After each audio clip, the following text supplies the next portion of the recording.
ধুবুৰীৰ গৌৰীপুৰৰ আলমগঞ্জত দুপৰ নিশালৈকে ৰাইজে সাব্যস্ত কৰিলে প্ৰতিবাদ উচ্ছেদৰ বিৰোধিতাৰে শ ৰাইজে প্ৰতিবাদ সাব্যস্ত কৰে চৰকাৰৰ বিৰুদ্ধে তীব্ৰ প্ৰতিবাদ সাব্যস্ত কৰে পুৰুষ মহিলাই ভূমি অধিগ্ৰহণৰ বাবে জাননী জাৰিৰ পাছতে ক্ষুব্ধ হৈ পৰে লোকসকল এডভান্টেজ আসাম 2.0 অধীনত প্ৰকল্প নিৰ্মাণৰ বাবে ভূমি অধিগ্ৰহণ কৰা হৈছে বুধবাৰে পট্টাদাৰ সকলৰ সৈতে আলোচনাত মিলিত হৈছিল প্ৰশাসনৰ লোক আৰু তাৰ পাছতে হাজাৰ হাজাৰ পৰিয়ালৰ গৃহ উচ্ছেদৰ পৰিকল্পনা প্ৰশাসনৰ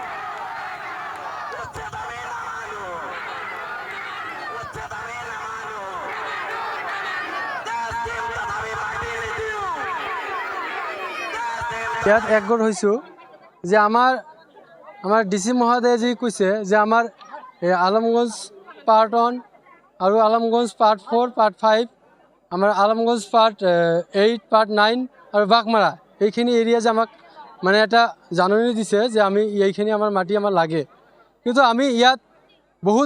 বহুদিনৰ পৰা আমি বসবাস কৰি আছোঁ আমাৰ পূৰ্বপুৰুষ ইয়াতে আছিল আমি জন্ম হৈ ইয়াতে আছোঁ আমি ইয়াৰ পৰা কেতিয়াও নাযাওঁ আৰু আমি ৰাইজে যেতিয়াৰ পৰা আমি জন্ম লৈছোঁ তেতিয়াৰ পৰা আমি ভাবিছোঁ ইয়াতে থাকিম যদি আমাৰ ৰাইজৰ গোটেইখিনি তেজ ওলাই দিয়ে তথাপি আমি ইয়াৰ পৰা নাযাওঁ আমাৰ এইখিনি কৰ্তৃপক্ষ আমি সকলো ৰাইজে আমি একগোট হৈছোঁ যদি আমাৰ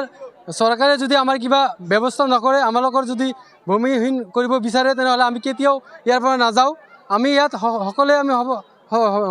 সজাগতা হ'বলৈ মানে সাজু হৈছোঁ যে ইয়াৰ পিছত যদি আমাক উচ্ছেদ কৰিব বিচাৰে লাগিলে আমি তেজ দিম তথাপি আমি ইয়াৰ পৰা নাযাওঁ নহয় আমি ইয়াতে আমি যেতিয়া জন্ম লৈছোঁ তেতিয়াৰ পৰা আমি গম পাইছোঁ যে ইয়াত আমাৰ ছ'চাইটিৰ মাটি আছে আৰু আমি য'ত আছোঁ ইয়াতে আৰু এটা আমাৰ 400 বিঘা আমাৰ লিষ্টত দিয়া আছে সেই লিষ্টত আমি 21জন না 22জন মানুহ লিষ্টত লৈছে এই নামকেইটাও আছে দেউতাকের মাটি আমার খুড়াহতের মাটি আমার খুড়াহতে দেউতাহতে সবে এতে বসবাস করে গেছে আমি কিয় উচ্ছেদ হব লাগে কিয় সরকার আমাকে উচ্ছেদ করিব হিমন্ত বিশ্ব শর্মা কিয় আমাকে উচ্ছেদ করিব লাগে আমি আমার গাত এক বিন্দু তেজ থাকা লগে আমি কেতিয়াও আমার মাটি এৰি নেদেও আমাৰ ৰকমেৰ আমি জন্ম লৈছোঁ আমাৰ গাৰ তেজ দি হলেও আমি প্রতিবাদ করিম আমি তাই যদি বন্দুক দি গুলি করে তথাপি আমি গুলি খাবার প্রস্তুত তথাপি আমি মাটি এরিবার প্রস্তুত নাই আমি কি